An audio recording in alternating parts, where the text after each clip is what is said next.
Liebe Waldbesitzerinnen und Waldbesitzer, heute sind wir wieder im Wald für Sie unterwegs. Das Thema Grenzen. Grenzen sind wichtig, im Wald besonders, weil im Wald sind die Grenzen, die eigenen Grenzen des Waldgrundstücks nicht immer so sichtbar. Wenn wir oder wenn Sie mit uns einen Einsatz planen, hier durch Forstung, dann müssen wir als allererst mal die Grenzen markieren. Ich mache das so mit einer einheitlichen Grenzmarkierung. Das sind 3 Striche und da sieht jetzt der Forstunternehmer, dieser Baum muss stehen gelassen werden. Das ist die Grenze zum nächsten Waldnachbarn. Mir fällt aber auf in der Praxis, dass viele ihre Grenzen gar nicht kennen. Das ist echt ein Problem, gerade wenn es in den Sommermonaten geht und man hat eigentlich wenig Zeit, die Käferbäume müssen geerntet werden oder ähnliches. Was können Sie tun? Einfach erstmal mit den Waldnachbarn sprechen, den sollten Sie kennen. Wenn Sie ihn nicht kennen, dann rufen Sie uns an oder rufen Sie besser gesagt Ihren staatlichen Förster an, der kann Ihnen vielleicht auch weiterhelfen. Also wichtig ist, dass Sie den Waldnachbarn kennen und wenn Sie den kennen, dann gibt es vielleicht eine Möglichkeit, dass man sich außerhalb der Corona-Zeit draußen mal trifft mit dem Abstand und man kann schauen, gemeinsam die Grenzen abgehen. Gut wäre es, wenn Sie sich dann auf eine Grenze verständigen können. Vielleicht findet man auch die Grenzsteine und dann wäre es ganz wichtig, dass man diese Grenze, die eigene Grenze, dauerhaft markiert.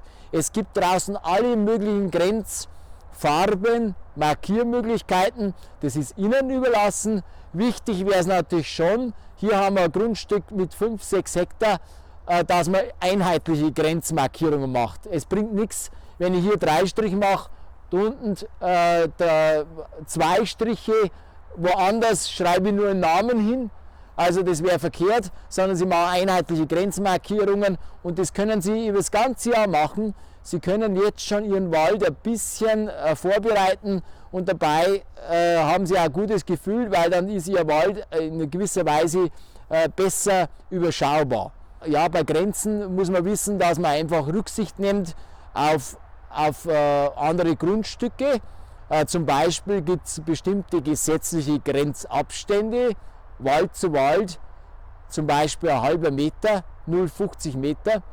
Das ist ganz wichtig, wenn man aufforstet, dass man hier sich an sowas hält, weil keiner will das, dass man bis zur Grenze hinpflanzt und dann kommt man vielleicht später der Nachbar und sagt, ja, schau mal, es gibt ein Gesetz, das sagt einen halben Meter Abstand und dann kann der Nachbar das verlangen, dass sie den Baum ernten.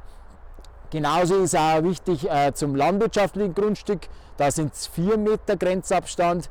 Ich bitte Sie, das zu berücksichtigen und da wäre es schon viel getan, wenn man miteinander spricht und zumindest die ersten paar Meter auch mal am Waldrand ein bisschen die Äste wegnimmt, dann ist vielleicht beiden ein bisschen geholfen. Ganz wichtig ist aber auch der Grenzabstand zu einem Grundstück im Wald, das wäre zum Beispiel der Weg, dort wären es 2 Meter. Da ist es auch ganz, ganz wichtig und ein Anliegen von uns, schneiden Sie die Wege frei. Wir haben so viele Wege im Vereinsgebiet, die werden überhaupt nicht gepflegt. Also auch wenn man nur ab und zu mal durchrückt, wäre es wichtig, dass man einfach die Äste ein bisschen zuschneidet und einfach diese Randbereiche, so dass ein freies Befahren der Wege möglich ist. Also ganz wichtig an sowas denken.